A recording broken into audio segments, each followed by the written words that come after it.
سلمان صاحب، یہ جو کچھ ہوا ہے کل، کیا لگتا ہے آپ کو جو کچھ ہمارے اندرونی معاملات ہیں، آپس کی جو بھی لڑائیاں ہیں، ان کو بیرونی محاذ پر اگر ہم لے کر جائیں گے تو اس کے اثرات کیا مرتب ہوں گے؟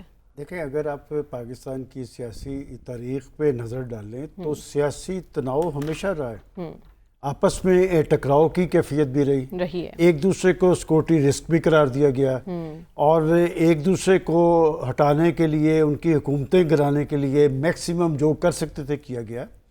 اس طرح کبھی نہیں ہوا۔ اور میں آج پڑھ رہا تھا ایک جگہ پہ کہ انڈیا کے لوگ، ان کے پاس ایک پاسپورٹ ہے، ہمارے لوگوں کے پاس وہاں پر 2 پاسپورٹ ہیں، اور جو کچھ ریزولوشن کے جواب میں ریزولوشن آئی اور جو کیفیت آئی ابھی تک اس کے اثرات اسی طرح موجود ہیں۔ دیکھیں، امریکہ کی ریزولوشن یا ہماری جوابی ریزولوشن، اس کا کوئی امپیکٹ نہیں ہوگا، اس پہ کوئی پیش رفت نہیں ہوگی۔ البتہ ایک بدمزگی پاکستان کی سیاست میں ضرور ہے۔ اس کا مطلب آنے والے وقت کے اندر جو پارٹی بھی اپوزیشن میں ہوگی، جس کو کارنر کرنے کی کوشش کی جائے گی، جس کو ہٹانے یا گرانے کی کوشش، وہ بیرونی محاذ پہ چلی جائے گی، اور وہاں پر لابنگ ہوئی ہے۔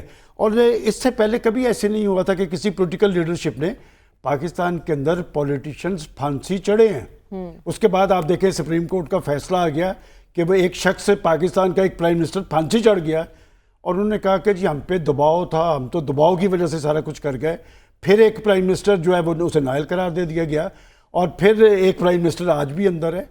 بات یہ کہ بیرونی محاذ پہ کبھی پاکستان کے لوگ یا پاکستان کی پارٹیز نے اس طرح نہیں تھا کیا، اور پھر یہاں تک بھی ہوا کہ پاکستان کے پولیٹیشنز نے پاکستان کی معاشی صورتحال پہ اثر انداز ہونے کے لیے لیٹر تک لکھے، دنیا بھر میں مظاہرے کیے، آئی ایم ایف کے دفاتر کے سامنے اپنے وزرائے خزانہ کو کہا گیا کہ جی آپ بھی لیٹر لکھیں۔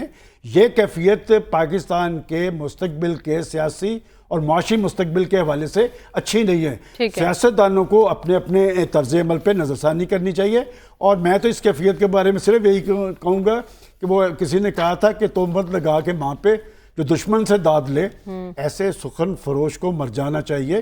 سیاست کریں، آپ سیاست کو دشمنی میں کنورٹ نہ کریں۔ پاکستان کے مسائل اسلام آباد کے اندر کیوں حل نہیں ہو رہا ہے؟ اور اگر ڈیڈ لاک ایک طرف سے ڈیڈ لاک ہے تو حکومت ڈیڈ لاک توڑنے کی کوشش کرے۔ بنیادی ذمہ داری حکومت نے دعوت دی تو ہے، وزیر اعظم شہباز شریف نے دعوت دی تو ہے، دعوت انہوں نے ضرور دی ہے۔ میں نے بھی کہا تھا کہ یہ ٹائمنگ بڑی امپورٹنٹ ہے۔ اس دعوت کے لیے ماحول بھی طاری کرنا ہوتا ہے۔ مذاکرات کے لیے ہمیشہ ماحول بنانا حکومت کی ذمہ داری ہوتی ہے، اور ماضی کے اندر یہ ڈیڈ لاک ٹوٹتا رہا ہے، آپس میں بیٹھتے رہے ہیں۔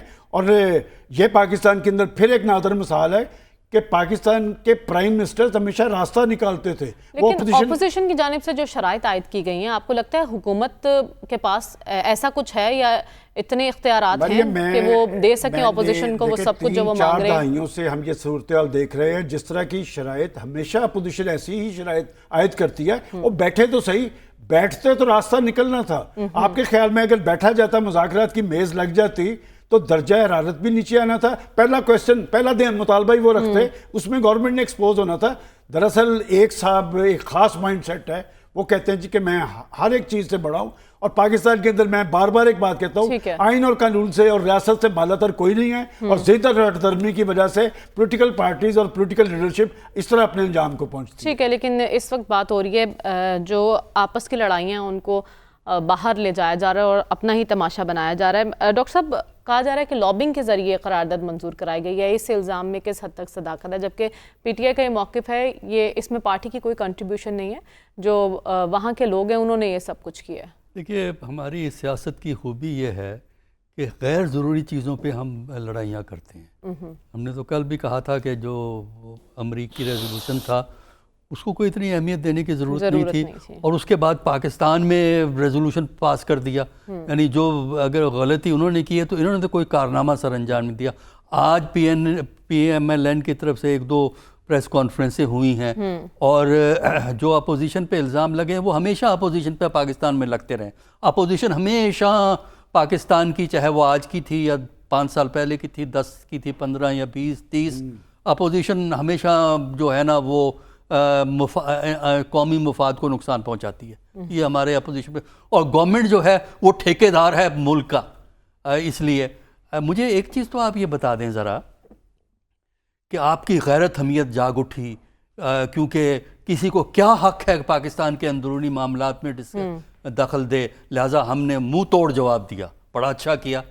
ذرا مجھے یہ تو بتا دیں، یہ جو آئی ایم ایف آپ سے کہتا ہے یہ مداخلت نہیں ہے؟ آئی ایم ایف کہتا ہے ٹیکس بڑھاؤ فلاں تاریخ تک، گیس کے چارجز بڑھا دو، بجلی کی قیمتیں بڑھا دو، بند کرو، یہ مداخلت نہیں ہے؟ اس کے خلاف کوئی ریزولوشن پاس کرنے کی ہمت نہیں ہوتی نا، کیونکہ یہ سیاسی مصلحتیں ہیں۔ اچھا ایک اور اس کا پہلو میں آپ کو دیتا ہوں، اگر یہ ریزولوشن یہ کہتا، امریکہ کا ریزولوشن یہ کہے کہ جناب پاکستان میں تو جمہوریت بہت اچھی چل رہی ہے، ہیومن رائٹس بہت اچھے ہیں، الیکشن بڑا اچھا ہوا ہے، تب حکومت اس ریزولوشن لے کے ہر 15 منٹ کے بعد گاتی میڈیا کے اوپر، دیکھیے بین الاقوامی سطح پر ہمارا الیکشن منظور ہو گیا ہے، دیکھیے ہم تو ہیومن رائٹس میں اتنے اچھے ہیں، انڈیا اتنا برا ہے، فلاں اتنا برا ہے، فلاں ہم اتنے اچھے ہیں۔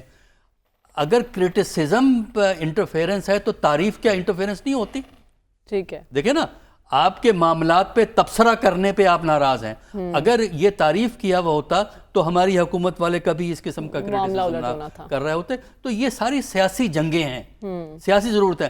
بات یہ ہے کہ لابنگ اتنی کامیاب، اللہ کرے لابنگ اتنی کامیاب ہو کہ دونوں پارٹیوں نے بھرپور انداز میں ووٹ دیا ہے۔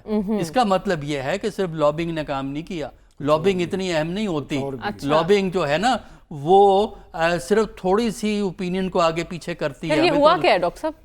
ہوا کیا ہے؟ مطلب یہ کہ آپ کا امیج پاکستان کے باہر امیج یہی ہے۔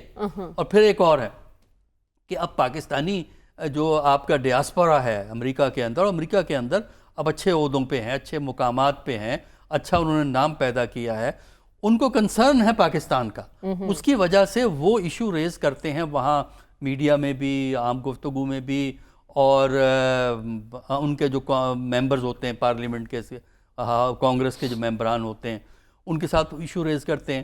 اور پھر امریکہ کا ایک انٹرسٹ ہے پاکستان میں، وہ ہے افغانستان کے حوالے سے۔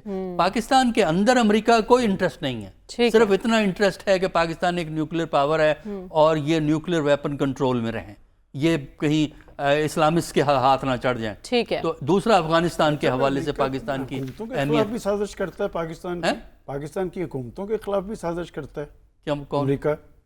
نہیں، سازش تو آپ کہیں گے نا، اس کو سازش نہیں کہتے۔ آپ اپنے ہر ملک اپنے مفادات کو ایڈوانس کرنے کے لیے کچھ پالیسیز اڈاپٹ کرتا ہے۔ ٹھیک ہے، اچھا وہ اپنے مفادات کو، ہم بھی اپنے مفادات کو پروٹیکٹ کرتے ہیں، امریکہ کرتا ہے، امریکہ کے آپشن ہم سے زیادہ ہیں، ہمارے آپشن اس لیے کم ہیں کہ ہم خیرات پہ جیتے ہیں، اور اس کی وجہ سے یہ آپشن ایکسرسائز کرنے کی بات ہے۔ بات یہ ہے کہ آپ اپنی اندرونی سیاسی اور اقتصادی صورتحال بہتر کیجئے، تو پھر لوگ آپ کے خلاف ریزولوشن نہیں کریں گے بلکہ آپ سے رائے لیں گے۔ آپ کریں، آپ اپنے معاملات خود ہینڈل کریں۔